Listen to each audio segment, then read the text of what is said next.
Hey, beautiful people. Welcome to episode 42 of Mr. Clean's Adventure Travel Podcast. And today we're going to talk about why you should be wary of over-traveling. So this is actually a slightly different topic than what I've usually talked about the last year or so, talking about traveling more and more and trying new places. So this particular topic is around, hey, it's okay to take a break and relax a bit. And I want to get into why it's actually healthy to pace out your trips and pace out your travels to make sure you can actually make the most of your overall experience. So just to take a step back, back around 2019, I decided to do my first sabbatical. And a sabbatical is basically where I stepped away from America. I took about 3 months, 97 days to be able to hit up 27 cities, 19 countries, starting in Colombia and ending off in South Korea. So when I started off great, I was energized, trying new places, new cultures, new religions, new foods, different tours is great. However, I realized once I got to Germany and Southeast Asia, I started to be wary of traveling, started to be tired. The hostels, the hotels, the getting up every day, different time zones.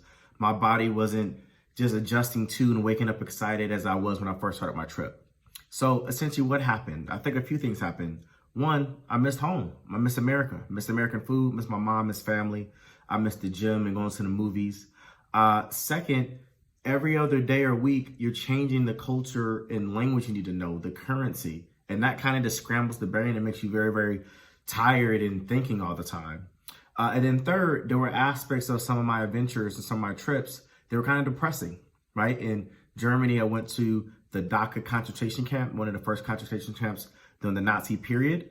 And then I went to Cambodia to the killing fields where you can see bones of children in the grass.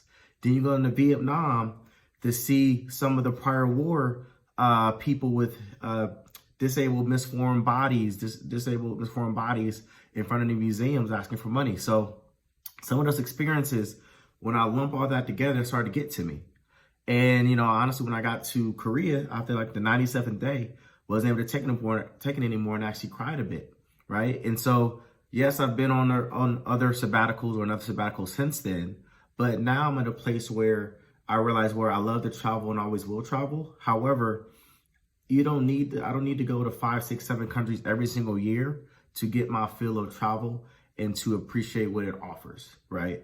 It's okay to have that 1 or 2 trips internationally a year and then do your local trip to another state in America or to a national park or something like that.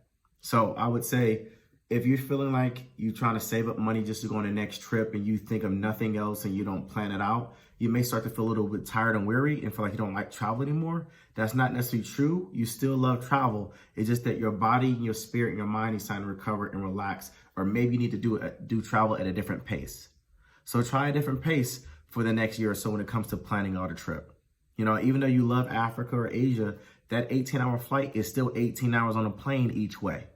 That 10 to 12 hour time change is still 10 to 12 hours.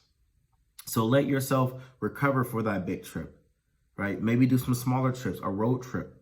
You can still travel without needing to be on a plane for a day and a half to get somewhere. So keep these things in mind.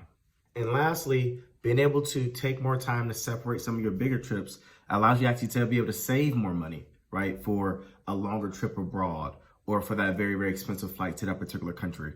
So keep that in mind as you think through how many trips you want to do this year, the next couple of years, which ones are key, and then how do you space it out where you can save and invest or have that money saved up so that you can help plan and prepare to pay for that trip when that trip arises. So that's it for episode 42 of Mr. Clean's Adventure Travel Podcast.